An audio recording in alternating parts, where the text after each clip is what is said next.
Showbiz Fanatics, masayang guesting ni Mr. Alden Richards na uwi sa pambabatikos. Ang lahat na yan.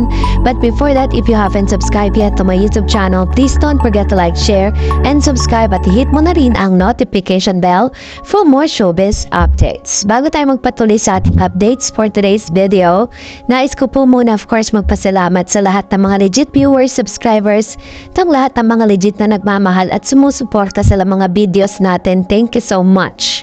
So ngayong araw nga ng Sabado ay kinailawan ng ilang mga netizen ang studio audience ang ginawa pang-uuto daw di umano ng mga host sa It's Showtime kay Alden Richards nang mag-guest ito sa noontime show ng Madlang People nitong Sabado. Pag-akyat ng pakyat kasi si Alden sa stage ay isa-isa nitong iniyayakap at hinahalikan ang lahat ng host na nasa stage. Kaya inutusan at pinalapit din ni Kim Chu, Bong Navarro, Ogie Alcacid at iba pa si Alden sa audience para batiin din ang mga ito. Sinunod naman ng kapuso actor ang request, madali siyang kausap at patakbo nitong umakyat at sa pinakamataas sa bahagi ng audience, pinagyayakap at pinaghahalikan niya ng live studio audience. Pero hindi lahat naging happy sa ginawang guesting ni Alden sa kalabang noontime show ng Itbulaga kung saan ay dati siyang kabilang na Daver Cats. Matatandaang matagal-tagal ding naging parte si Alden Richards ng Itbulaga at nawala lang siya rito nang lumipat na ang grupo ni na Tito Soto, Vic Soto, Joey De Leon sa TV5. Hindi naman mag-guest ang kapuso actor sa tahanang pinakamasaya ang noontime show na pumalit sa nilayasang time slot ng Daver Cats, kaya nagtakang ibang netizen kung bakit nag-guest si Alden sa kapamilya noontime show. Nasa GMA 7 na ngayon. Sa Twitter, may netizen na kumu-question sa nasabing guesting ni Alden.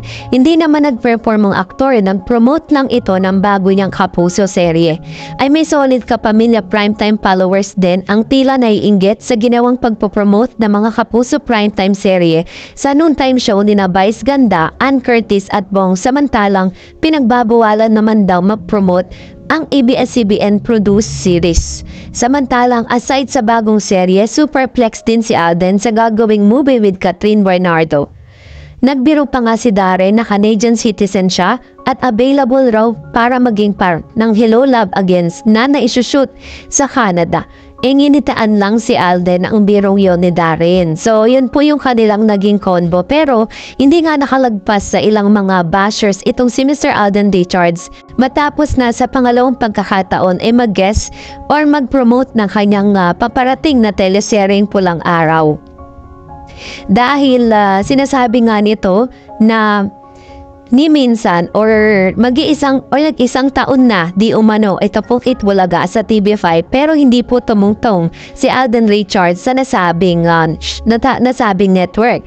So isa lang naman po ang isagot dyan kasi si Alden Richards po ay may tinatawag na exclusive contract from GMA 7. So which means na ang GMA po ang magde-decide kung papayagan nilang mag-crossover si Mr. Alden Richards sa kabilang network.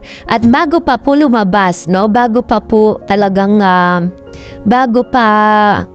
pumirma or mag-renew ng kontrata si Alden Richards noon, ay isa sa mga request niya talaga. Sinabi niya kay dito po sa kanilang kay attorney Annette Gozon na siyang Senior Vice President appointed as the head of the Sparkle. So, nagkaroon po sila nagkasunduan na hindi po siya susuporta at hindi siya magigest dito po sa nasabing tahanang pinakamasaya na dati pong noontime program na kinikater ng GMA 7. So, bago pa po yun maging tahanang pinakamasaya, ay ginagamit nila ang titulong Itbulaga. Pero dahil po sa paggalang at pagrespeto ni Mr. Alden Richards sa Itbulaga na siyang pinanggalingan niya at isa rin sa mga naging tulong para talagang makilala at sumikat ng gusto si Alden Richards, ay never po siya na nag-guest bilang pag-suporta at bilang paggalang na rin sa TBJ. So pagkatapos nga na magpaalam ng TBJ sa GMA7 ay hindi na nga po nakatungtong pa si Alden Richards sa nasabing show. At lahat po yun is naiintindihan ng TVJ dahil according to Tito Sen, kahit gustuin man nila na isama si Alden Richards sa nasabing show, hindi pa pwede dahil may exclusive contract nga ito sa GMA. So, dapat wala na pong intriga, no? Masaya lang dahil gusto lang talaga ni Alden Richards na mag-promote ng kanyang serye sa nasabing show. And for that, narito naman ang ilan sa mga komento at mga reaction po ninyo sa ating pong latest updates. Let's start off with Reese Dean. Sabi niya, salamat at legit ang binabalita mo. Di gaya ni Mr. Destiny, puro kabulaanan. Diyos ko, si Mr. Destiny po, pag dinalaw niyo yung channel niya, hanggang ngayon hindi pa rin po siya nakaka-move on. Dun po sa Aldab. Hanggang ngayon, sa Facebook po kalat na kalat po yung mga vlogs niya patungkol dyan. At ewan ko ba? Sabi po ni Miss Maria Lourdes Coronacion, yes, yung nakasulat ay hindi Kat kundi Princess. Sinong ko yung picture? Sinong tumatawag ng Princess kay Kat? Ang tawagan nila dati ni X ay Bal. Hindi rin naman yung mami. Binalikan ko mga letters posted sa IG ni Madir. So, sino nagre-refer kay Kat ng Princess? Alam na this, diba? So, Ken Maria Lourdes Coronacion said, precious moment. Yung reaction ni Tisoy, di nakapagsalita na obvious tuloy. First time kapag magka-girlfriend ng seryoso. Si Tisoy, kinilig siya mismo na hot seat ni Kim at Bong. Dumagdag pa si Darren. Bagay na bagay pumasok sa politika. Galing magsalita. Ayan. So, ito naman po yung kanyang obserbasyon, no? Patungkol kanina.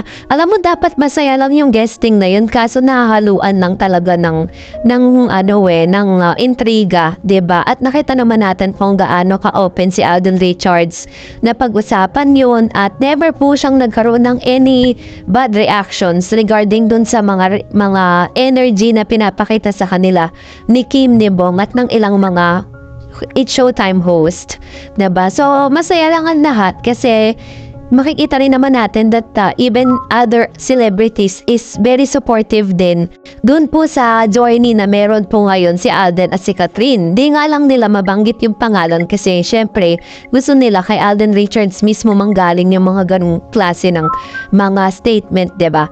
And sabi ni Ma'am Virginia Pampaso, thanks Ma'am Dar sa update mo. Yes, sa lahat ng artist, si Miss Catherine lang ako nagkagusto kasi she's natural beauty. Sobra ganda niya, especially ang kanyang mata. Grabe ganda ng mata niya.